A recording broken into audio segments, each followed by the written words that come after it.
Good morning, kids! Good morning, teacher. Okay, so ako dahil si Teacher Era. No, kinsa gani ko? Teacher Era. Okay, maayo kay naminaw. Nga karon palihog ko manindog ang tanan sa ato ang pag-ampo. Okay, in the name of the Father, the Son, and the Holy Spirit. Amen. In the name of the Father, the Son, of the Holy Spirit. Amen. Nga karon ako'y giandam ay sa mo paglingkod. Nakay na ako'y giandam nga energizer. So ganahan pa mo magsasayaw? Yes, teacher. Okay, maayo. So, bago ang tanan, no? Ako sa una. Unya, yung buhaton guys, sundugon ko ninyo. Okay, so mukanta ko o unya, mukanta po mo, sundugon ninyo ako ang sayaw. So, inganin siya, class. Okay. So, today is Monday,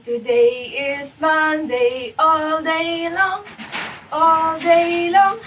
Yesterday was Sunday, tomorrow is Tuesday. Let's have fun, let's have fun. Okay, si Dobby, sabay daw mo. Pero kanta lang sabay lang sa kuha, tas sayaw ha, para unya. Kuha na to. So, 1, 2, 3, go! Today is Monday, all day long, all day long. Yesterday was Sunday, tomorrow is Thursday. Let's have fun. Let's have fun. Okay, palihog ko. Sige, sayong tanan ha. 1, 2, 3, go. Today is Monday, all day long, all day long. Yesterday was Sunday, tomorrow is Thursday. Let's have fun. Let's have fun. Okay, maayo. Kaya sayo ang tanan og gikanta. Ya karon bago mo manglingkod, palihog ko. Tanaw sa inyo ilalom sa inyong bangko. If nabay kalat, palihog ko, pakipuno. And then after that, settle down yourself. Okay, so naabay absent today, class? Dua, teacher. Okay, kay na may absent no, duha ka buok. Ito, so tagaan na to atong kagalingon og 5 claps. Okay, 1, 2, 3, go. 1, 2, 3, 4, 5. Nya karon na ko giandam nga classroom rules. Teacher, unsa man ang classroom rules? Mao na siya ang inyong sundon sulod sa ato ang klase. Kay magklase man tanong, so dapat niyo sundon. Okay, rule number 1. Raise your hand before you speak. Okay, so unya no naipangutan sa teacher. So if gusto mo motubag is ipataas ang inyong kamot. Okay. So rule number 2, listen when someone is talking. So pag naay mo answer unya or si teacher, mag-story si teacher, mag-discuss si teacher, unsay buhaton? Mommy? No. Okay, maayo. Okay, next is rule number 3. Use kind and friendly words. So dapat magamit ta og mga kind and friends. friendly words. Okay, maayo. Dapat kuhaan dyan, no, na respeto sa paggamit sa atoang words. Okay, last is always do your best work. So, unya, naihatag si teacher nga activity. So, inyong buhaton kay mutabang og Answer. okay, maayo. Mutabang sa inyong kauban, mutabang. So, dapat always do your best work. Jud, no? Nya, class, nako'y pangutan na ron. So, kasi ganahan og stories. Maayo, kay daghan mo ganahan og stories, no? So, ganahan mo gabasa, maminaw, matanaw. And then, isa man inyong paborito or unsa man yung paborito nga story? Ang kuneho. Okay, ang kuneho, ano man, kinsa may bida sa story? Ang rabbit. Rabbit. Ang kuneho, rabbit. Nga naman, nga nung paborito man nimo ang kuneho or ang rabbit nga bida? Kay Brightman. Bright siya. Okay, maayo. So, karon nahoy ko nang ipakita sa inyo nga video. Nya, tan-awon ninyo ni siya, ha? Tan-awon niyo tanan, kamo tan-awon niyo tanan kay nakoy pangutan na after. Tan-aw bang tanan? Yes, teacher. Okay, maayo kay tan-aw. Nya karon, daw sige daw big para makabalo kung nagtan-aw jud ba mo tanan. Okay, sa mga tanan ko no. Okay, so kinsa nitong bida sa story nga inyong gitan-aw? Ang aso at uwak. Yung aso at uwak. Asa man nahitabo ang kanang story? Sa bukid. Sa Bukid. sa bukid. Sige daw. Unya unsa may una nahitabo? Ang uwak kay unsa tong sa lutuanan. Kuha niya ang karne. Karne. Niya sunod unsay nahitabo sunod pagkuha niya sa karne. Patong din siya sa kahoy. Sinipatong siya sa kahoy ang uwak. Hmm. Niya Sunod, Nakita siya sa iro. nakitaan dyan sa iro. Tapos, giunsa man sa iro, ang uwak. Gigukod. Gigukod, giugukod, giusig, Oh. giusig.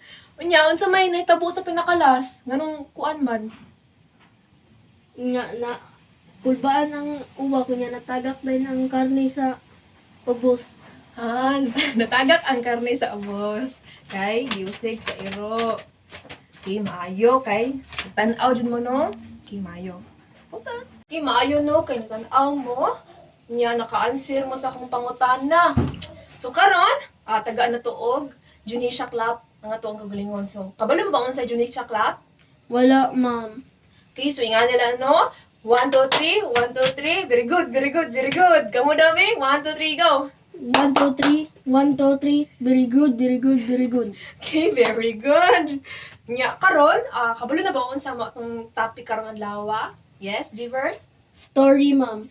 Okay, story. So, itong topic for today, no, is all about use own words and retelling information from various texts. So, unsa man ang atong ang objectives karong adlaw? So, at the end of the lesson, the learners or you will be able to identify the key events and characters in a short story, shows appreciation by listening with interest and enjoyment, and last is to retell the story using own words and simple sentences with appropriate gesture and expression. So, unya no, makabalo na mo kung saan pag-retells sa story or kabalo na mo kung saan pagstorya gamit ang inyong kagalingong words. Okay, so karon na napod ko'y giandang nga activity class. So, ganahan pa mo og mamina og story. Yapon? Yes, teacher. Okay, maayo kay ganahan mo. Nya karon bahinon nato. Ay sa mo ha, paminaw sa mo ha. Bahinon nato atong kamo, bahinon ta mo og duha ka grupo. So diri ang group 1 og diri ang group 2. So kada grupo na ihatag si teacher nga story. And then unya mo pili mo og isa ka representer or kana magpili mong isa ka member na magstorya sa about sa story. Unya, naihatag si teacher nga kanang papel. Nga naa sa sulod sa papel kay naa siya box. And then, ang first na box is nakabutang or first column is naa ang simula. Then, sunod is ang gitna at ang last na column is ang katapusan. So, mo to no, magbasa si teacher unya. Nya, inyong paminawon si teacher. So, naatay rubrics. Unsa man ang rubrics, teacher? Mo na siya ang atong basihan sa pagmarka. So, first is ang pagsasalaysay ng kwento na amoy 5 points. Next is organisasyon at pagkakaayos, 5 points gyapon. And pag-unawa sa aral ng kwento, 5 points. And last is ang interest at pagpapakita ng pakikinig. 5 points gyapon na siya, no? So, kana siya ang kabuang puntos ana or overall points. Total score is 20 points. Okay, so andam na ba mo maminaw? Yes, teacher. Okay, sa group 1, dili mo mag-answer. Okay, sige dabi. Sa group 2 sad is mao ninyong ansiran po. Same lang mo answeranan pero dapat malinaw ka teacher ha para maka-answer. Okay, so ang story kay about sa ang mga mamaya ni Maya by or ni Giovanni C. Duran. So, muna siya ang author sa story. Ang title kay ang mga mamaya ni Maya. Okay, so, sa Baryo Masipag, kilala si Maya bilang isang batang mahilig sa salitang mamaya. Okay, sa Baryo daw nga Masipag, kilala si ilhan si Maya nga storya o Mamaya. sigirag mamaya. Kahapon, hindi niya ginawa ang kanyang takdang aralin. Kanina naman, hindi rin niya inayos ang kanyang kwarto pagkagising. Kumusta ang iyong paghahanda sa iyong pagsusulit bukas, Maya? Tanong ng kanyang ina. So, nangamusta yung mama? Kamusta ka, Maya? Yung mama, kung kamusta na ba daw ang iyang pag-prepare or paghanda, pag-andam sa exam ugma. Ang tubag ni Maya kay, magbabalik-aral po ako mamaya, Nay. Sagot ni Maya habang naglalaro ng manika. Kinagabihan, napaniganipan ni Maya ang diwata ng oras. So pagtulog niya, no, pagkagabi, ihanggi damgo ang diwata ng Oras. oras. So, anas, Maya, ang mamaya ay hindi laging darating. Pahalagahan mo ang oras, sabi ng diwata. Okay, unsa gayong gingon sa diwata gani? Maya, ang mamaya ay hindi laging darating. Pahalagahan mo ang oras. Malinaw sa memorya ni Maya ang kanyang panaginip kagabi. Kaya pagkagising, agad siyang nag-ayos ng kwarto at nagbalik-aral.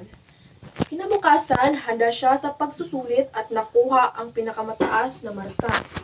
So, mo to no, pagka buntag ato, pagbata niya kay, iya dahil gilimpyuhan ang ihang kwarto.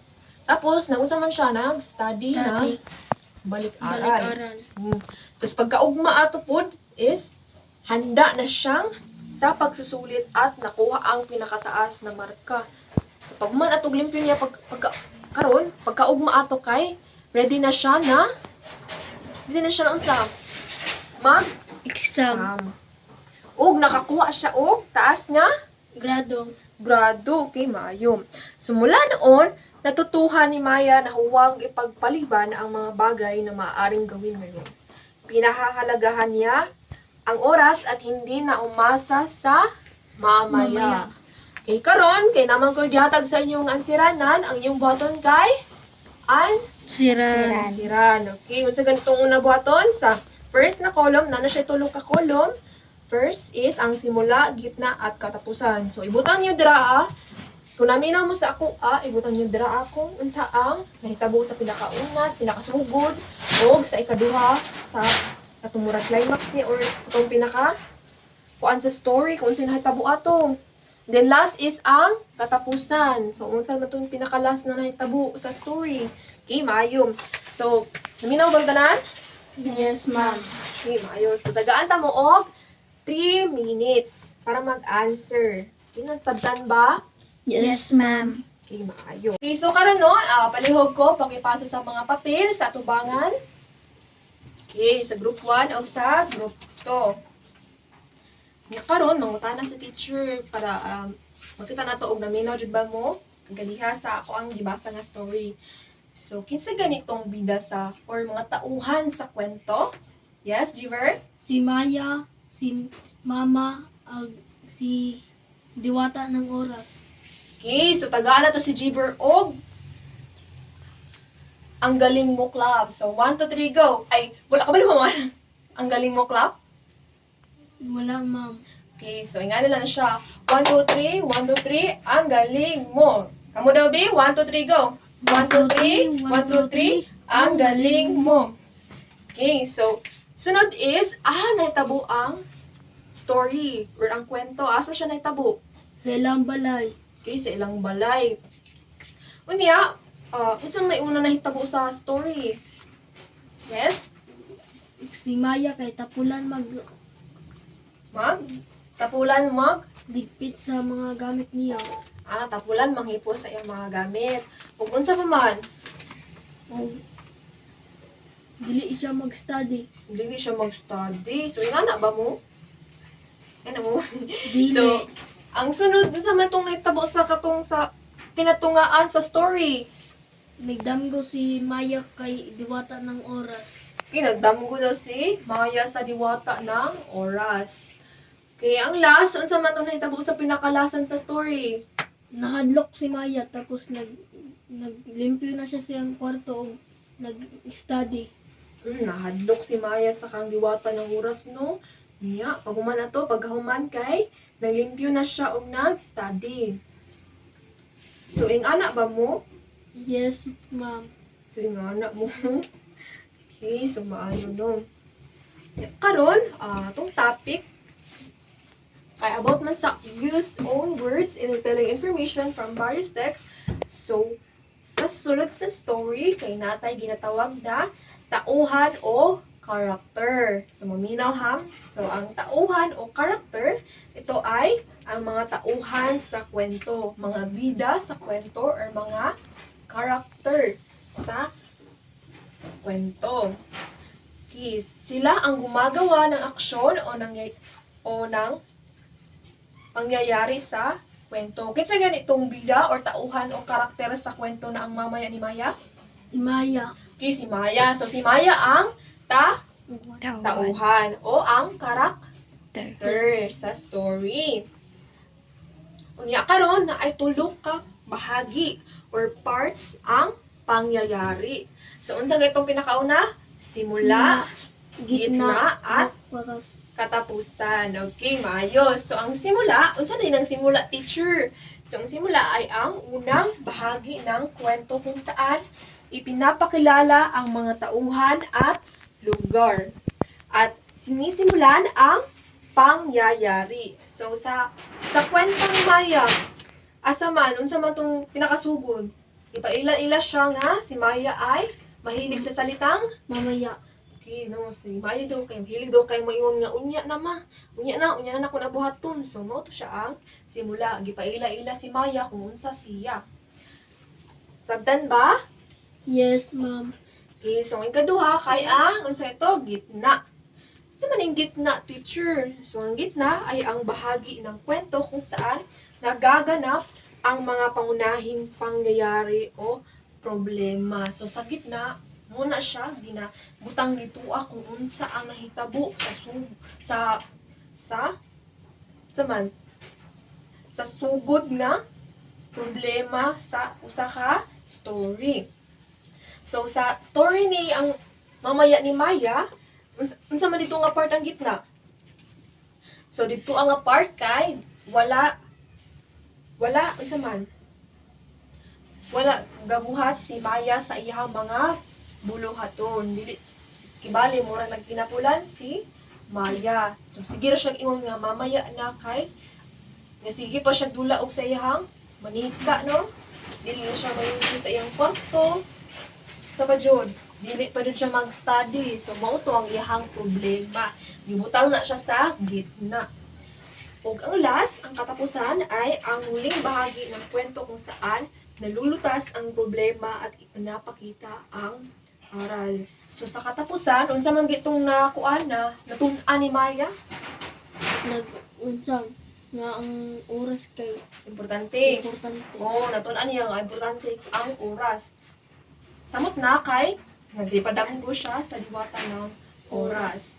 Okay, so muna to ginabutan niya ng okay, so nasabtan ba, class? Yes, ma'am. So karon class na napud mi buhaton nga activity. So ganan mo mag role play or mag drama. Yes, ma'am. Okay, maayo.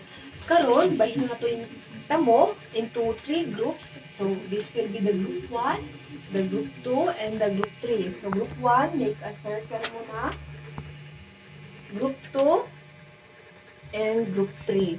Okay, maayo. So diraan mo ha. So maminaw sa kuha para makabalo kung unsa ang buhaton. Okay, sa group 1, so naay ihatag si teacher na papel sa inyo ha. O sa papel, yung buhaton kay basahon to ninyo. So sa pangkat una or sa group 1, ang inyong buhaton kay ang part na sa simula sa story. Kanya ang sa group 2 kay ang sa part sa gitna sa story. And then sa group 3, inyong buhaton kay ang sa part po sa wakas sa story. So, mao ni siya ang inyong papel. Group 1, group 2, group 3. Okay. So, namoy 3 minutes, no? Namoy 3 minutes na buhaton ang inyong or mag-prepare mo, mag-andam mo sa roleplay. Okay, maayo. Okay, sa group 1, muna ang inyong i-roleplay. So, ipapakita nyo ang galaw ng paglalaro at ang pagkabigla ng mawala ang bola. sa group 2 ay ipakita ang galaw ng paghahanap, pagtatanong sa kaibigan at pagtutulungan. Sa group 3 naman ay ipakita ang galak, pagbibigay ng pasalamat at saya sa paglalaro kasama ang kaibigan. So karon naapod tay criteria o rubric para sa inyong pagtatanghal or sa inyong roleplay. So first is ang pagbigkas at wika.